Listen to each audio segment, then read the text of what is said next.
Hello, this is lecture 1 of Constitution of India.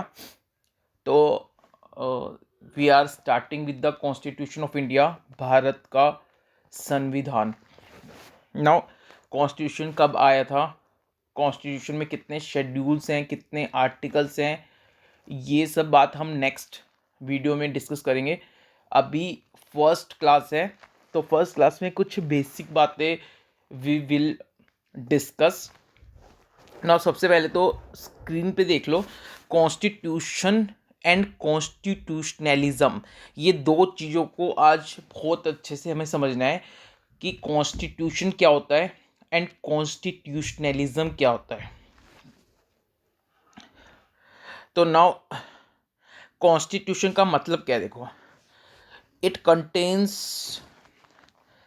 Contains the principles on the basis of which government is founded. यानी constitution बताता है कि country में कैसे government form की जाएगी. तो it contains the principle upon which government is founded, यानी गवर्नमेंट कैसे फॉर्म होएगी, गवर्नमेंट कैसे फंक्शन करेगी, ये सब कॉन्स्टिट्यूशन बताता है. तो एक बात तो हमें कॉन्स्टिट्यूशन के बारे में क्लियर होगी, कॉन्स्टिट्यूशन गवर्नमेंट कैसे बनेगी, कंट्री में गवर्नमेंट कैसे फंक्शन करेगी, ये सब बातें बताता है. तो कॉन्स्टिट्यूशन के बारे में एक बात क्लियर है. ना वो आगे देख लेते हैं कॉन्स्टिट्यूशन वो क्या बताता है. Now it is the fundamental law of the country on the basis of which all other laws are made and enforced. तो कॉन्स्टिट्यूशन कंट्री का सबसे बड़ा कानून है और कॉन्स्टिट्यूशन के बेस पे ही दूसरे कानून बनते हैं. इसका मतलब ये हो गया कि जो दूसरे कानून सरकार बनाएगी, गवर्नमेंट दूसरे कानून बनाएगी, वो कानून कॉन्स्टिट्यूशन को कॉन्ट्राडिक्ट नहीं कर सकते. यानी जो भी कानून बनेंगे वो कॉन्स्टिट्यूशन के ऊपर ही बेस होंगे. कॉन्स्टिट्यूशन में कोई बात लिखी है, उस बात को कोई भी कानून कॉन्ट्राडिक्ट नहीं कर सकता. और अगर कोई कानून ऐसा बन जाता है जो कॉन्स्टिट्यूशन की बात को काटता है, कॉन्ट्राडिक्ट करता है, तो वो लॉ इनवैलिड है, उसकी कोई मान्यता नहीं है. तो कॉन्स्टिट्यूशन के बारे में दूसरी बात हमें पता लगी, it is the fundamental law of the country on the basis of which other laws are formed. तो कॉन्स्टिट्यूशन के बारे में दो बात पता लग गई. पहली बात कि कॉन्स्टिट्यूशन ने हमें बताया था कि गवर्नमेंट कैसे बनेगी और गवर्नमेंट कैसे फंक्शन करेगी. दूसरी बात पता लग गई, कॉन्स्टिट्यूशन में जो बात लिखी हैं उन बातों को कोई भी कानून कॉन्ट्राडिक्ट नहीं कर सकता. गवर्नमेंट कोई भी कानून बनाएगी तो कॉन्स्टिट्यूशन को कॉन्ट्राडिक्ट नहीं कर सकता. कॉन्स्टिट्यूशन में जो बात लिखी हुई है तो कोई भी कानून उस बात को कॉन्ट्राडिक्ट नहीं कर सकता. अब ना आपको ये बात क्लियर होगी कि जो हमारी गवर्नमेंट है उसके तीन ऑर्गन्स होते हैं. एक ऑर्गन का नाम है एग्जीक्यूटिव, दूसरे का नाम है लेजिस्लेटिव एंड थर्ड का जुडिशरी. ये तीन ऑर्गन हैं गवर्नमेंट के. अब इन तीनों का फंक्शन अलग अलग है. एग्जीक्यूटिव जो है, सबसे पहले लेजिस्लेटिव का देखो. लेजिस्लेटिव का काम क्या है, ये कानून बनाता है. यानी लेजिस्लेटिव जो पार्ट है गवर्नमेंट का, इसका काम है कानून बनाना और लोग उस कानून को फॉलो करेंगे. एग्जीक्यूटिव का क्या पार्ट है, एग्जीक्यूटिव क्या करेगा, ये जो लेजिस्लेटिव ने लॉ बनाया है, कानून बनाया है, इस कानून को प्रॉपर इम्प्लीमेंट करने का काम, यानी देश में इसका प्रॉपर पालन हो, सब लोग इसको फॉलो करें, ये जिम्मेदारी किसकी है, एग्जीक्यूटिव की है. तो लेजिस्लेटिव ने कानून बना दिया, अब उस कानून को लोग पालन करें, उसको प्रॉपर इम्प्लीमेंटेशन हो कंट्री में, ये सब काम किसका है, एग्जीक्यूटिव का. जुडिशरी जो है, इसका काम है इंटरप्रिटेशन का. यानी कॉन्स्टिट्यूशन में कोई बात लिखी है, उसका मीनिंग क्या है, वो इंटरप्रेट करने की पावर जुडिशरी के पास है.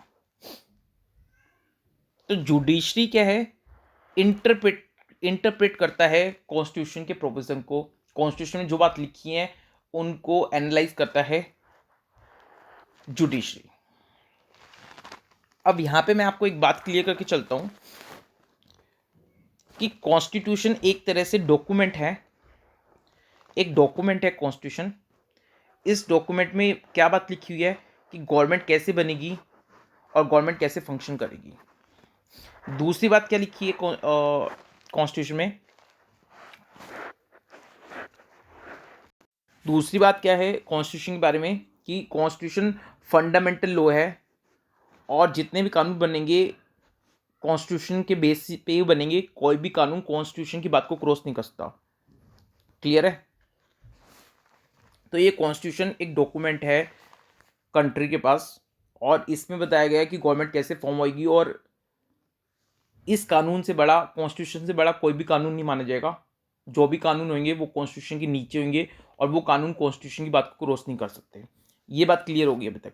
और हमें पता लगा जो गवर्नमेंट है उसके तीन ऑर्गन होते हैं, एग्जीक्यूटिव, लेजिस्लेटिव, जुडिशरी। एग्जीक्यूटिव का काम है, सॉरी, लेजिस्लेटिव का काम है कानून बनाना, उस कानून का पालन करवाना एग्जीक्यूटिव का काम है। और जुडिशरी का काम है कि जो कॉन्स्टिट्यूशन में लिखा है उस बात को इंटरप्रेट करना, या फिर लेजिस्लेटिव ने कोई कानून बनाया है उस कानून को भी इंटरप्रेट करने का काम जुडिशरी का है। अब आपको एक बात क्लियर कर देता हूं, जो कॉन्स्टिट्यूशन है, ये कॉन्स्टिट्यूशन ने जुडिशरी को, यानी ये जो तीन ऑर्गन्स हैं इन ऑर्गन्स में से जुडिशरी को इंडिपेंडेंट रखा है। कॉन्स्टिट्यूशन ने जुडिशरी को स्पेशल स्टेटस दिया है और इसको इंडिपेंडेंट रखा है इन दोनों से। अब कॉन्स्टिट्यूशन ने जुडिशरी को टास्क दिया है कि आप कॉन्स्टिट्यूशन को रीड करो, उसको इंटरप्रेट करो और उस कॉन्स्टिट्यूशन में जो बात लिखी है उसका मतलब बताओ। अब जुडिशरी का काम है कि कॉन्स्टिट्यूशन को इंटरप्रेट करना, कॉन्स्टिट्यूशन में जो बातें लिखी हैं उसको अच्छे से बताना।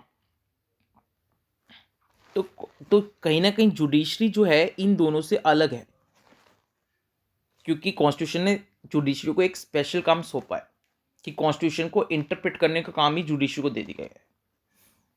इसलिए कॉन्स्टिट्यूशन में जुडिशरी को कुछ स्पेशल स्टेटस दिए गए हैं। अब इस स्पेशल स्टेटस से क्या हुआ कि जो जुडिशरी है वो हमारे इंडिया में इंडिपेंडेंट बन गई है और वो जुडिशरी एग्जीक्यूटिव और लेजिस्लेटिव से इन्फ्लुएंस नहीं होती है। यानी ये जो ऑर्गन है गवर्नमेंट का, ये ऑर्गन इन दोनों ऑर्गन से इन्फ्लुएंस नहीं होता है। और अगर कल को ये एग्जीक्यूटिव या ये लेजिस्लेटिव अनकॉन्स्टिट्यूशनल तरीके से कुछ काम करते हैं तो जुडिशरी इनके ऊपर बैठा है और जुडिशरी इनको रिस्ट्रिक्ट कर देगा सो दैट ये लोग कॉन्स्टिट्यूशन के अगेंस्ट ना जा पाए। नाउ जैसे जैसे आप कॉन्स्टिट्यूशन पढ़ोगे, जब जुडिशरी के प्रोविजंस आप पढ़ोगे तो आपको खुद पता लग जाएगा कि जुडिशरी को इतना स्पेशल स्टेटस मिला है, उसके ऊपर इतनी रिस्पॉन्सिबिलिटी दी गई है कॉन्स्टिट्यूशन में कि जुडिशरी एक तरह से चेक है on executive and legislative organ. Now आगे देख लेते हैं। अब इसका मतलब अगर एक लाइन में डिफाइन करें कि कॉन्स्टिट्यूशन है क्या, तो कॉन्स्टिट्यूशन का मतलब है एक बेसिक डॉक्यूमेंट है और वो बेसिक डॉक्यूमेंट जो है, कॉन्स्टिट्यूशन मतलब it is the basic document of the government. Government का ये बेसिक डॉक्यूमेंट है। गवर्नमेंट का ये बेसिक डॉक्यूमेंट इसलिए है क्योंकि जो एग्जीक्यूटिव है या लेजिस्लेटिव है या जुडिशरी है, इन सबको कॉन्स्टिट्यूशन फॉलो करना है। इन तीनों को, यानी जो तीनों ऑर्गन्स है गवर्नमेंट के, इन तीनों को कॉन्स्टिट्यूशन को फॉलो करना है।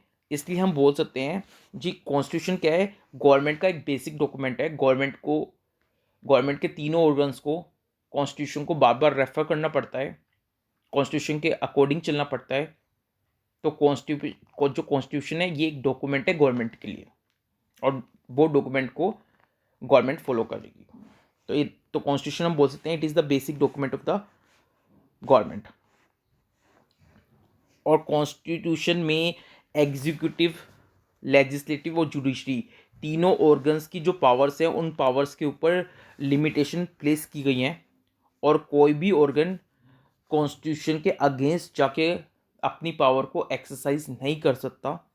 साथ में जुडिशरी को एक टास्क दिया गया है कि आप कॉन्स्टिट्यूशन को इंटरप्रेट करो, और जुडिशरी को ये भी टास्क दिया गया है कि अगर कल को ये लोग एग्जीक्यूटिव या लेजिस्लेटिव कुछ अनकॉन्स्टिट्यूशनल काम करते हैं तो जुडिशरी इन लोगों को अनकॉन्स्टिट्यूशनल काम करने से रोके। तो ऐसा पावर जुडिशरी को कॉन्स्टिट्यूशन ने दिया है।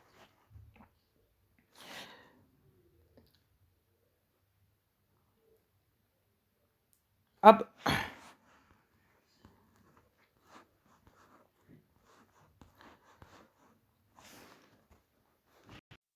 क्या है कि देखो, जो कॉन्स्टिट्यूशन है, इस कॉन्स्टिट्यूशन ने जो कॉन्स्टिट्यूशन है इस कॉन्स्टिट्यूशन ने जो इंडिया के लोग हैं, पीपल ऑफ इंडिया, उनको कुछ फंडामेंटल राइट्स दिए हैं। तो कॉन्स्टिट्यूशन ने कहा है कि भाई हर सिटीज़न के बाद जो भी इंडिया के लोग हैं उनके पास, जितने भी सिटीजन्स ऑफ इंडिया हैं उनके पास कुछ फंडामेंटल राइट्स हैं, और ये फंडामेंटल राइट्स से उनका डेवलपमेंट होता है, वो अच्छे से अपनी सोसाइटी में रह सकते हैं, एक अच्छी लाइफ जी सकते हैं, एक प्राइवेसी के साथ जी सकते हैं, और कोई उनको एक्सप्लॉइट नहीं करने वाला, उनको इंडिपेंडेंट, जो आपको इंडिपेंडेंस मिली है अंग्रेज़ों से, तो इंडिपेंडेंट लाइफ जीने का हक देता है कॉन्स्टिट्यूशन को। तो कॉन्स्टिट्यूशन ने जितने भी लोग हैं इंडिया के, उन सबको फंडामेंटल राइट्स दिए हैं कि आप अपनी आराम से ज़िंदगी जियो, इस कंट्री में कोई भी आपको परेशान नहीं करेगा। अब अगर जो गवर्नमेंट के ऑर्गन्स हैं, एग्जीक्यूटिव और लेजिस्लेटिव, अगर ये ऑर्गन्स लोगों के फंडामेंटल राइट्स को छीनेंगे, लोगों के फंडामेंटल राइट्स को वायलेट करेंगे, तो उसके लिए फिर जुडिशरी बैठी है। जुडिशरी को कॉन्स्टिट्यूशन ने टास्क दिया है कि ये जुडिशरी की ड्यूटी है एज पर कॉन्स्टिट्यूशन, कि जुडिशरी ये चीज़ देखे कि एग्जीक्यूटिव और लेजिस्लेटिव लोगों के फंडामेंटल राइट्स को वायलेट ना करें। तो जुडिशरी के ऊपर इतनी इम्पोर्टेंट रिस्पॉन्सिबिलिटी कॉन्स्टिट्यूशन ने दी गई है। अब यानी इसका मतलब कॉन्स्टिट्यूशन एक तरह से देखा जाए तो supreme law of the country हो गया, यानी सबसे बड़ा जो कानून है वो क्या हो गया, supreme law of the country हो गया कॉन्स्टिट्यूशन। और इस कानून से बड़ा कोई कानून नहीं है। इस कानून के अकॉर्डिंग ही जो भी ऑर्गन्स हैं गवर्नमेंट के, उन सबको चलना है। सब की जितनी भी ऑर्गन्स है गवर्नमेंट के, चाहे वो एग्जीक्यूटिव हो, चाहे वो लेजिस्लेटिव हो, चाहे वो एग्जीक्यूटिव हो, सारे ऑर्गन्स को कॉन्स्टिट्यूशन को फॉलो करना है। और कोई भी लॉ बनता है कंट्री में नया, तो वो कॉन्स्टिट्यूशन के अगेंस्ट नहीं हो सकता। कॉन्स्टिट्यूशन की बात सबसे ऊपर है, इसलिए हम बोल सकते हैं constitution is the supreme law of the country. Clear है अभी तक इतना?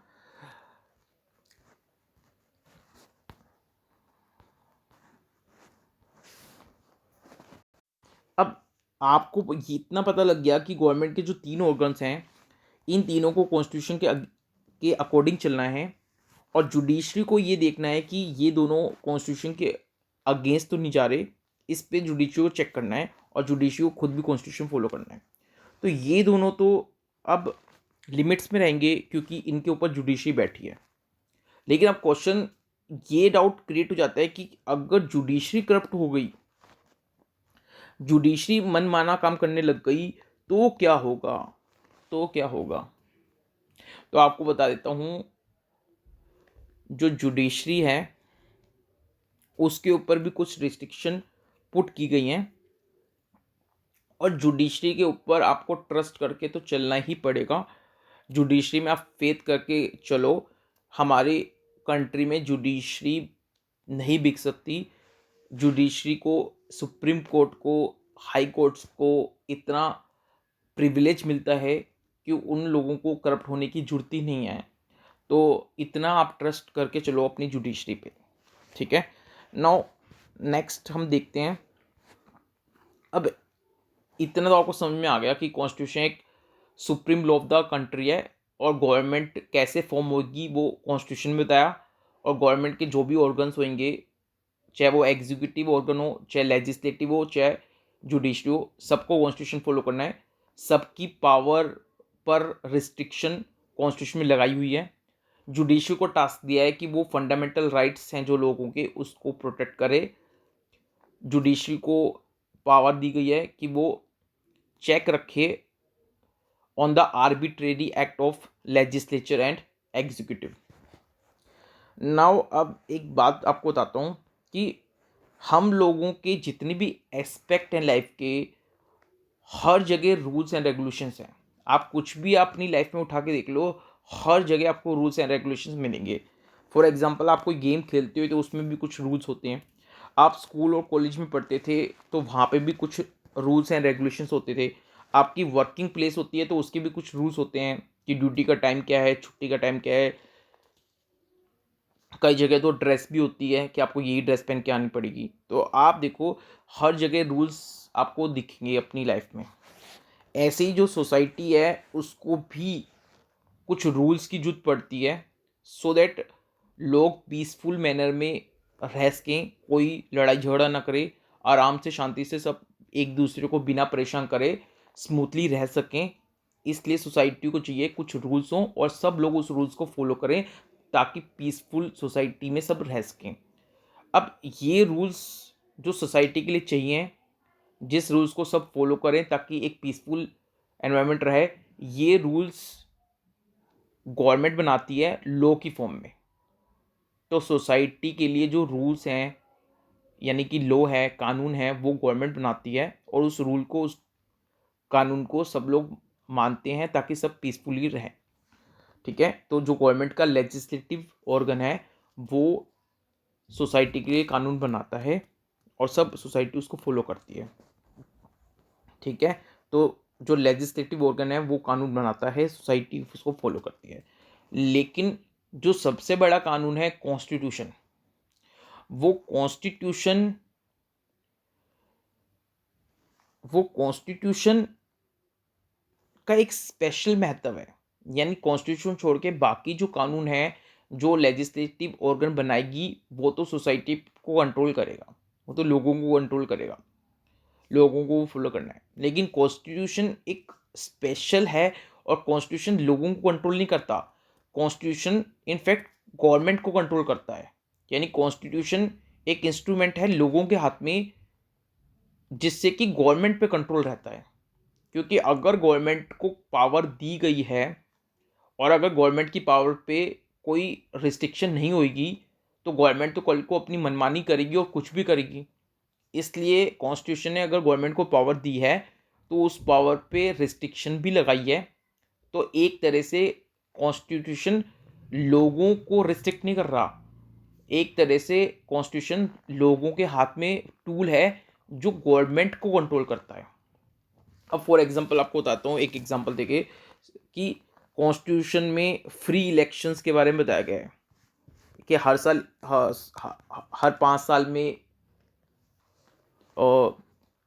लेजिस्लेटिव इलेक्शन होंगे, या जो भी इलेक्शन, फ्री इलेक्शन के बारे में बताया कि इलेक्शन कैसे होंगे, कैसे लोग गवर्नमेंट को चुनेंगे। तो अगर गवर्नमेंट ठीक से काम नहीं करेगी तो नेक्स्ट टाइम लोग उस गवर्नमेंट को चुनेंगे नहीं। तो एक तरह से ही क्या हो गया, गवर्नमेंट के ऊपर चेक हो गया, कंट्रोल हो गया। ठीक है, तो कॉन्स्टिट्यूशन जो है वो लोगों के हाथ में एक टूल है जो गवर्नमेंट को कंट्रोल करके रखता है। अभी तक आपको पता लग गया कि जो दूसरे कानून बनाएगी गवर्नमेंट, जो लेजिस्लेटिव बॉडी है गवर्नमेंट की, वो जो कानून आएगी वो लोगों को कंट्रोल करेगी, लेकिन कॉन्स्टिट्यूशन गवर्नमेंट को कंट्रोल करती है। ठीक है, अब एक क्वेश्चन दिमाग में आता है कि क्या कल को गवर्नमेंट ये भी बोल सकती है कि हम कॉन्स्टिट्यूशन को नहीं मानते? क्या गवर्नमेंट ऐसा बोल सकती है? यानी कल को जो गवर्नमेंट का लेजिस्लेटिव ऑर्गन है, कल को जो गवर्नमेंट का लेजिस्लेटिव ऑर्गन है,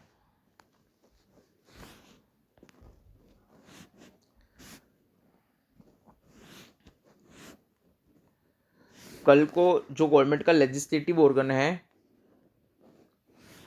क्या वो ये बोल सकता है, गवर्नमेंट का जो लेजिस्लेटिव ऑर्गन है, क्या वो ये बोल सकता है कि कोई कानून बना दे वो लेजिस्लेटिव ऑर्गन और वो कानून कॉन्स्टिट्यूशन के ऊपर हो जाए? क्या ऐसा पॉसिबल है? बताओ। कि कल को लेजिस्लेटिव ऑर्गन है जो जो कानून बनाता है गवर्नमेंट का, वो ऑर्गन जो कानून बनाता है लेजिस्लेटिव ऑर्गन, कल को वो कानून पास कर दे और बोले कि आज से ये कानून चलेगा, कॉन्स्टिट्यूशन नहीं चलेगा। तो ऐसा हो सकता है? नहीं, ऐसा नहीं हो सकता, क्योंकि कॉन्स्टिट्यूशन जो है वो एक असेंबली ने बनाया था। एक स्पेशल असेंबली फॉर्म हुई थी, वो असेंबली ने के लोगों ने कॉन्स्टिट्यूशन बनाया था। और वो जो असेंबली में लोग थे, वो लोगों की, जो इंडिया के लोग हैं, उनकी विल्स को रिप्रेजेंट कर रहे थे। यानी एक आज़ादी के समय एक स्पेशल कॉन्स्टिट्यूएंट असेंबली बनाई गई थी, और वो स्पेशल कॉन्स्टिट्यूएंट असेंबली में कुछ लोग चुन के आए थे, जिन्होंने लोगों की एस्पिरेशन, लोगों की कॉन्फिडेंस, लोग क्या चाहते हैं, उन चीज़ों को ध्यान में रखते हुए कॉन्स्टिट्यूशन को ड्राफ्ट किया। तो कॉन्स्टिट्यूशन में लोगों का फेथ है, लोगों की एस्पिरेशन है, भावनाएं हैं, इसलिए कॉन्स्टिट्यूशन को special legal importance, special legal sensitive मिली गई है। इसलिए कोई भी कानून गवर्नमेंट पास नहीं कर सकती जो कॉन्स्टिट्यूशन को ओवरराइड कर जाए, क्योंकि कॉन्स्टिट्यूशन लोगों की विल को रिप्रेजेंट करता है। तो कॉन्स्टिट्यूशन का प्लेस किसी भी लॉ से ऊपर है, और कोई भी लॉ का वैलिडिटी कॉन्स्टिट्यूशन के ऊपर डिपेंड करता है। अगर कोई लॉ कॉन्स्टिट्यूशन की बात को क्रॉस करेगा, काटेगा, तो वो लॉ इनवैलिड हो जाएगा। क्लियर है? अब ये बात जो है कॉन्स्टिट्यूशन हैज़ गिवन, ये बात मैं आपको ऑलरेडी बता चुका हूँ कि कॉन्स्टिट्यूशन ने लोगों को फंडामेंटल राइट दिए हैं, और इंडिपेंडेंट जुडिशरी बनाई है, और इंडिपेंडेंट जुडिशरी को टास्क दिया है कि फंडामेंटल राइट जो हैं लोगों के, उनको प्रोटेक्ट करो, सेफ गार्ड करो। तो ये ऑलरेडी हम डिस्कस कर चुके हैं। और जो इंडिपेंडेंट जुडिशरी है वो क्या करती है, लेजिस्लेचर के कोई भी अनकॉन्स्टिट्यूशनल लॉ हैं उनको देखती है, उन पे, और कोई एग्जीक्यूटिव आर्बिट्रेरी एक्ट करता है उन सब पे कंट्रोल रखती है। ठीक है?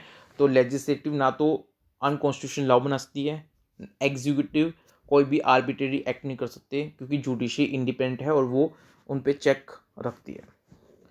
अभी जो फंडामेंटल राइट जो कॉन्स्टिट्यूशन ने सिटीजन्स ऑफ इंडिया को दिए हैं, वो फंडामेंटल राइट्स जो कॉन्स्टिट्यूशन ने लोगों, इंडिया के लोगों को दिए हैं, वो पार्ट 3 में है।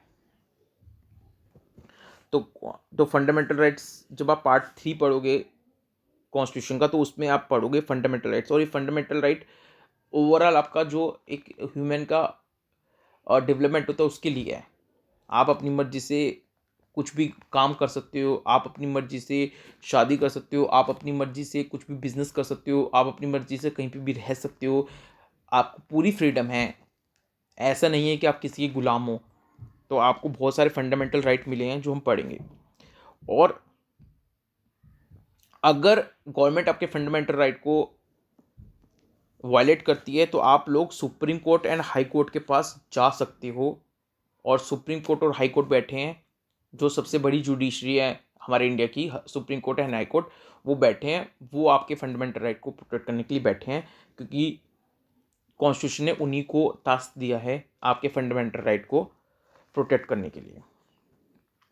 और अगर कल को जो लेजिस्लेटिव पार्ट है गवर्नमेंट का, अगर वो कोई कॉन्स्टिट्यूशन के अगेंस्ट जाके लॉ बना देती है, तो सुप्रीम कोर्ट और हाई कोर्ट उस लॉ को इनवैलिड, अनकॉन्स्टिट्यूशन डिक्लेयर कर सकते हैं, उनके पास ये पावर है। क्लियर है?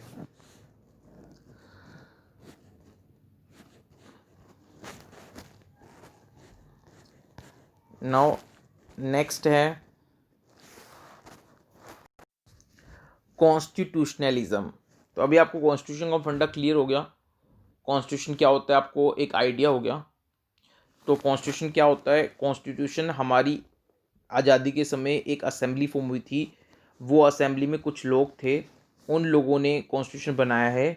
उन लोगों ने लोगों की जो डिमांड थी, लोगों की विल थी, लोगों का जो विश्वास था, उसको ध्यान में रखते हुए कॉन्स्टिट्यूशन को बनाया है। और वो कॉन्स्टिट्यूशन लोगों की भलाई के लिए बनाया है, ताकि हर एक का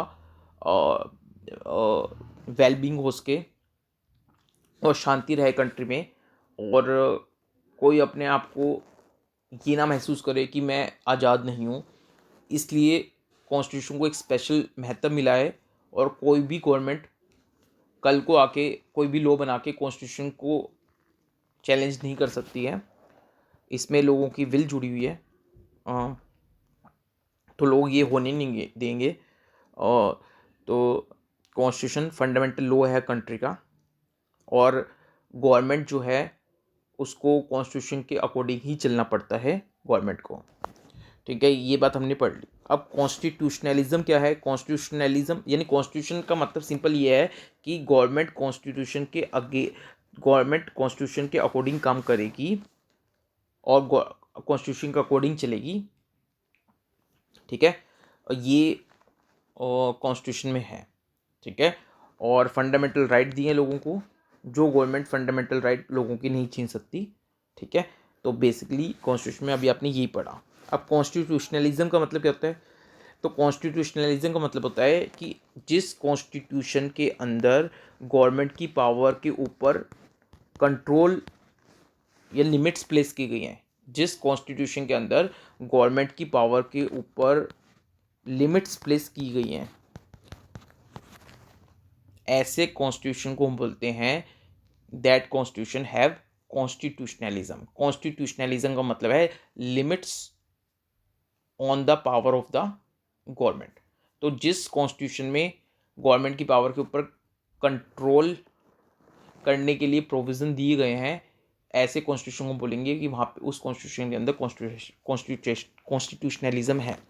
अब देखो इंडियन कॉन्स्टिट्यूशन के अंदर क्या क्या टूल्स दिए हैं, जिस टूल से गवर्नमेंट की पावर पर कंट्रोल रहता है। तो देखो